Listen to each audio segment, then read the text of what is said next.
গোলাঘাট, ডিফু, নগাঁও আৰু হোজাইত আমি ড্ৰাগছবিলাক জব্দকৃত ড্ৰাগছবিলাক দাহন কৰিবলৈ সিদ্ধান্ত লৈছিলোঁ with the permission of the court. আজি আমি নগাঁৱত ৰাতিপুৱা ড্ৰাগছ জ্বলালোঁ। আজি আমি হোজাইত এই ড্ৰাগছ জ্বলাবৰ কাৰণে ইয়াত সমবেত হৈছোঁ। হোজাইত আমি 3 কেজি 24 গ্ৰাম হিৰ'ইন, 1015 কেজি 627 গ্ৰাম গাঞ্জা আৰু 35,552টা টেবলেট আমি দাহন কৰিম। আৰু টোটেল ইয়াৰ যিটো কষ্ট সেইটো হ'ল 14 crores rupees, অৰ্থাৎ 14 কোটি টকাৰ ড্ৰাগছ আমি ইয়াতে আজি জ্বলাম। আপোনালোকৰ যদি কিবা প্ৰশ্ন আছে আপোনালোকে সুধিব পাৰে।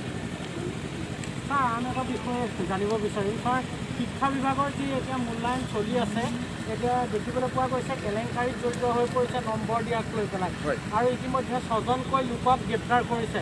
গতিকে এইটো বৰ দুখজনক কথা যে ইন্সপেক্টৰ অফ স্কুলসকলৰ কাৰ্যালয়ত বা তেওঁলোক নিজে ইয়াত টকা পইচাৰ লেনদেন হৈছিলে। আমাৰ খবৰ আছিলে, যোৱাকালি আমি কামৰূপ জিলাত ইয়াৰ বিৰুদ্ধে ব্যৱস্থা লৈছোঁ। বাকী স্কুল পৰিদৰ্শকসকলো আমাৰ নজৰত আছে।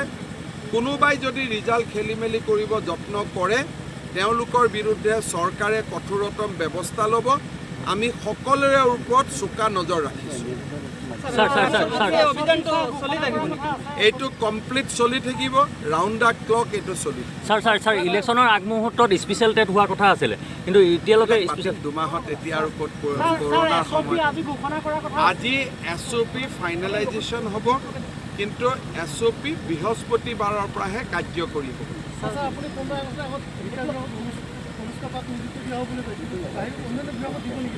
এতিয়া আমাৰ অন্যান্য বিভাগত কম্পেশ্যনত এপইণ্টমেণ্ট ইমান বাকী নাই, কাৰণ 2017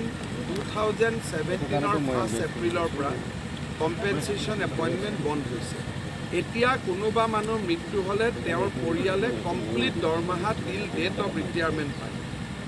শিক্ষা বিভাগ আৰু কেইটামান বিভাগত বাকী ৰৈ গৈছে, সেইখিনি আমি কমপ্লিট কৰাৰ কাৰণে যত্ন কৰিছোঁ।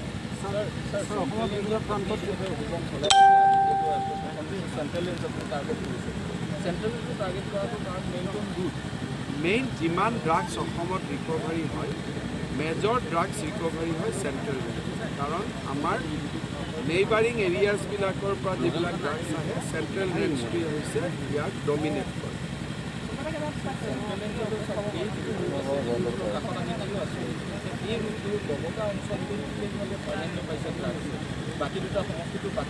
আপোনালোকে কিবা